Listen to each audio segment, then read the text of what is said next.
in the previous part. "To fix this roof," they said, "will cost you 1 quadrillion euros. I don't have that much money." Where to find all that money? We need to come up with an idea. Our castle is very ancient and it is very charming. Let's open it up to tourists. We can sell entrance tickets to the many visitors who will surely rush here to visit our castle, and in no time we can collect all the money necessary to repair the roof. Excellent idea. Part 2. A Dripping Nose. Dear listeners, hearing the title of this second part of Chapter 5 on how Mino and his family came to arrive at the Fineflower Castle, you may think that maybe there is an error, and that also the first part of this chapter had the same title. But actually, no. The title of the first part was A Drop of Water on a Nose, while this chapter's title is A Dripping Nose. And that, as you will all see very soon, these are two completely different types of drops. And also the reason of the dripping is totally different. But let's turn back to our story now. In the days that followed, the Count and the Countess planned everything that needed to be done following their decision to open up their castle to visitors, and got organized and started to get the things done just as they had planned. The Count published paid ads in the newspapers of the surrounding towns, and then he visited personally, one by one, all the libraries, bookstores, cafes and restaurants in the nearby towns to place in the shop windows beautifully printed, colorful posters which announced the opening of the Fineflower Castle to visitors. And finally, he called the headmasters of all the schools nearby and explained to them that their castle had now become a museum open to all students, and that he and the Countess would be very happy to welcome students to their castle, where they would illustrate, explain, and tell them about the long and fascinating history of their castle since medieval times.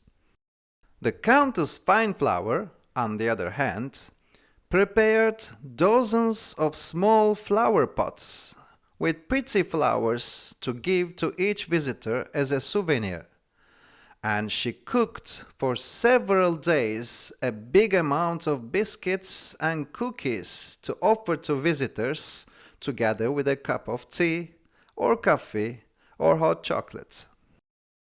When all the preparations were done, the Countess and the Count started to wait for the first visitors to arrive. They waited and waited. They waited for hours.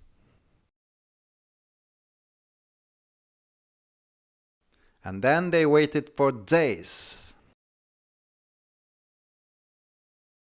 But not a single visitor came. It is obvious that a beautiful and ancient castle isn't of any interest to anyone, said the bitterly disappointed Count to his wife, the Countess.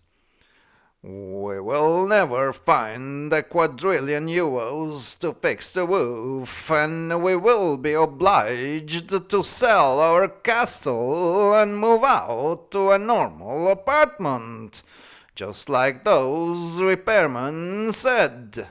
He then added, all downhearted. The Count was like that. He was a brilliant man. He was optimistic and hard-working, and he often had excellent ideas and intuition. But he used to get discouraged very easily in the face of difficulties. If his good ideas failed at the first try, he immediately got discouraged and gave up. And when he got discouraged, his nose would become all reddish and start to drip, exactly like the roof of their castle. The Countess Fineflower, who knew her husband very well, said then, "Well, come on now. Of course we will come up with a way to find the money and fix the roof. But come, let's not think about it now. Would you instead like to go to the cinema to see a good movie?" I'd love to, shouted back the Count happily, clapping his hands like a small child. The Count, in fact, never says no to a cinema proposal. He loves going to the cinema, and he particularly likes science fiction movies. They set off immediately to go to the movie theater in one of the towns close by. Unfortunately, that day there weren't any science fiction movies in the movie theater's program, so they opted for a ghost movie instead. To tell the truth, neither the Count nor the Countess actually wanted to see a ghost movie, given that they are both smart people and they know very well that ghosts don't exist, except for in movies and fairy tales. They didn't really want to waste their time by watching a movie about something that doesn't exist. However, now that they were already at the movie theater, and rather than returning to their castle and mulling over why no visitors had shown up to their castle, they chose instead to spend a carefree evening at the cinema watching a light-hearted movie. During the movie, the Count got a little bored, because the movie was not very interesting in his opinion. But all the other cinema goers were watching the movie with great interest. And every time that a ghost appeared on the screen, all of them screamed out of fear. So the Count decided to watch the audience instead of watching the movie. He realized that the audience actually liked the movie. So thought the Count. How foolish! They do know that ghosts don't exist, or don't they? Seeing how much they get scared from the ghost in the movie, do they maybe foolishly think that ghosts really exist?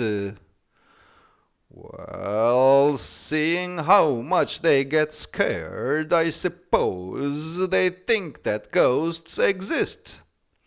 Or maybe they know that they don't exist, but they forget about it during the movie. So strange. But then again, if they are so scared of the movie, why do they keep on watching? Why don't they just stand up and walk out? While the Count was thinking of such things, a ghost appeared again on the screen, and everybody in the theater shouted at once and all together.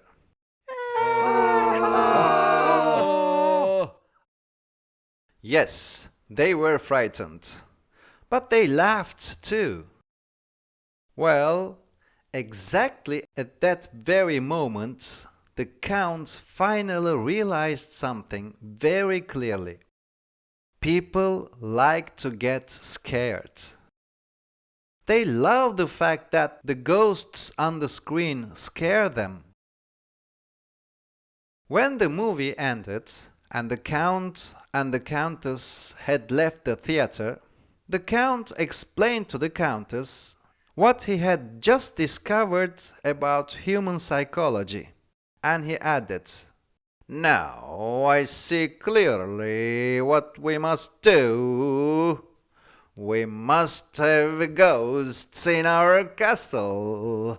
And instead of promoting our castle as a historical and beautiful castle full of nice flowers, we must promote it as a scary castle haunted by ghosts.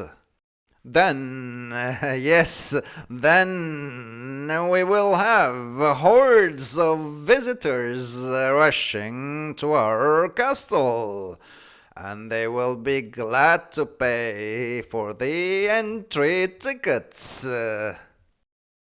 "Sure, my dear, your idea is good," replied the Countess. "But there are no such things as ghosts, except in movies and fairy tales. How do you think we will promote our lovely castle as a castle haunted by ghosts, while the only strange apparition in our castle, which an unexperienced eye could exchange for a ghost, is your mother, the Countess Grumpy, who, alas, comes to visit us every Christmas?"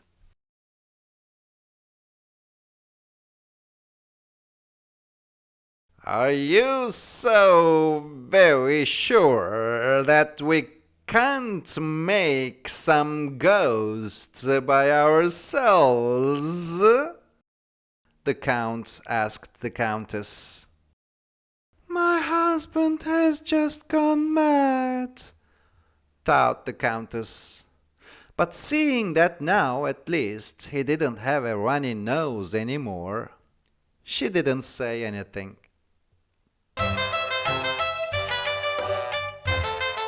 So, dear listeners, the second part of chapter 5 ends here.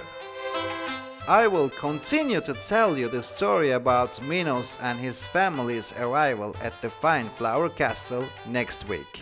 If you like Minos stories, I invite you to subscribe to our channel and to tell about Mino to your friends. So bye for now, and see you soon!